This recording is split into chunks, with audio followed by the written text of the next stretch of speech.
আগে দেখতাম ঝড় বৃষ্টি আসলে কারেন্ট চলে যেত, কিন্তু ও কোনোভাবেই খাইতেছে না। তাই এখানে আমি আজকে বসে পড়েছি। আর ওই 2 দিন হলো কোনো গুঁড়া পানি খাওয়া-দাওয়া করতেছে না। আসসালামু আলাইকুম। গত কয়েকদিন হলো যে পরিমাণ গরম পড়ছে, মানে গরমের জন্য কোথাও টেকা যাচ্ছে না। আর ইদানিং যে পরিমাণ কারেন্ট ডিস্টার্ব করতেছে, মানে কি যে একটা অবস্থা তৈরি হয়েছে পুরো বাংলাদেশের মধ্যে।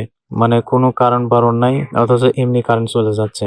আগে দেখতাম ঝড় বৃষ্টি আসলে কারেন্ট চলে যেত, কিন্তু এখন দেখতেছি ঝড় বৃষ্টি ছাড়াই কারেন্ট চলে যায়।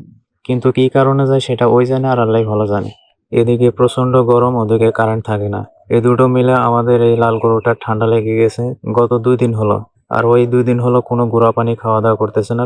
শুধু মুখ দিতেছে কিন্তু খাইতেছে না। আর হালকা কিছু খড় খায়, এছাড়া আর কোনো কিছুই খাওয়া-দাওয়া করতেছে না ঠিকমতো। এই যে আজকে সকালে হাফ ছেঁড়া গুঁড়া ভুসি মাখিয়ে দিয়েছি, কিন্তু ও কোনোভাবেই খাইতেছে না। ছোটটা খাইতেছে আর ও শুধু চাটতেছে।